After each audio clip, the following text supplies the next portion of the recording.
عام انتخابات کے لیے تاریخ مقرر کرنے کا آئینی اختیار کس کے پاس ہے؟ یہ آئینی ذمہ داری کب اور کیسے ادا ہوگی؟ عام انتخابات کے انعقاد کے لیے وفاق اور صوبوں کی آئینی ذمہ داریوں اور فرائض ہیں کیا؟ اور ان 3 سوالات کے ہنگام پھر 2 نئے تحفظات، اعتراضات اور سوال اٹھے۔ ہم چونکہ پروگرام نقطہ نظر میں آپ کو یاد ہوگا پاناما لیک سے لے کے اب تک جب بھی کوئی اہم کیس ہوتا ہے اس پر تبصرہ کرنے کی بجائے جو کیس کورٹ روم میں ہوا ہوتا ہے اس کو ایز اٹ از رپورٹ کرنے کی کوشش کرتے ہیں۔ عامر سید عباسی صاحب نمائندہ خصوصی دیکھیں جو سوالات اٹھے ہیں مزید اٹھیں گے، سوالات کا جواب دینا ہے عدالت نے، اور ہمارے ایک فاضل جج نے یہ بات کہی کہ اسمبلی ٹھیک طریقے سے تحلیل بھی کی گئی، یعنی چیف منسٹر کی کنپٹی پہ پستول رکھ کر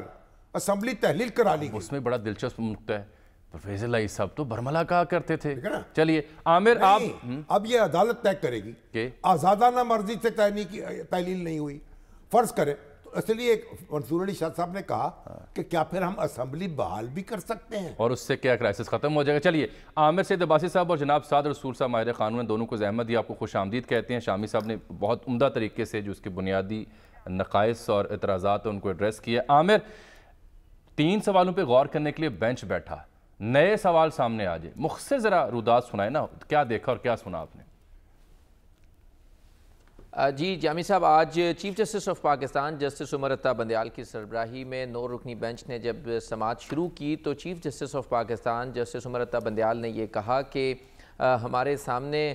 پہلے 2 پٹیشنز آئینی درخواستیں بھی دائر کی گئی جو اسلام آباد ہائی کورٹ بار ایسوسیشن اور جو دونوں سپیکرز تھے پنجاب اور خیبر پختونخوا اسمبلی کے، ان کی طرف سے آئینی درخواستیں بھی دائر کی گئی تھی جس میں کہا گیا تھا کہ عدالت حکم دے گورنرز کو کہ وہ انتخابات کی تاریخ کا اعلان کریں۔ تاہم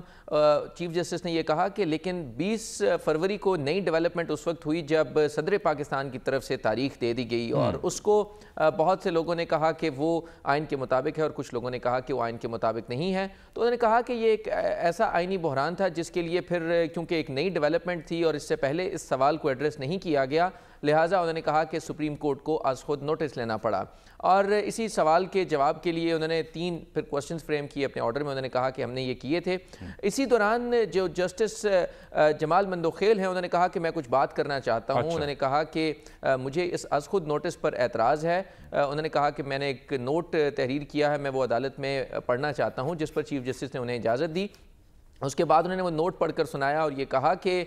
کیونکہ از خود نوٹس کی جو بنیاد ہے وہ کیس ریفر کیا گیا غلام محمود ڈوگر کیس جو 2 رکنی بینچ سپریم کورٹ کا جس کی سماعت کر رہا تھا، اور اسی بینچ نے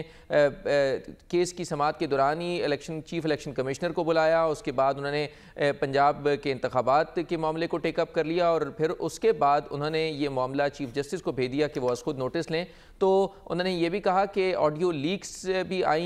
فاضل جج صاحب کی اور اس کے علاوہ جو متعلقہ وکیل تھے غلام محمود ڈوگر صاحب کے ان کی، سو لہٰذا انہوں نے کہا کہ یہ انتہائی غیر مناسب تھا کہ اس معاملے کے اوپر از خود نوٹس لیا جاتا، لہٰذا انہوں نے کہا کہ میرے مطابق یہ از خود نوٹس کا کیس نہیں بنتا۔ تاہم چیف جسٹس نے کہا کہ ہم آپ کے اعتراضات کو نوٹ ڈاؤن کر لیتے ہیں، اور اس کے بعد پھر جسٹس اطہر من اللہ نے یہ کہا کہ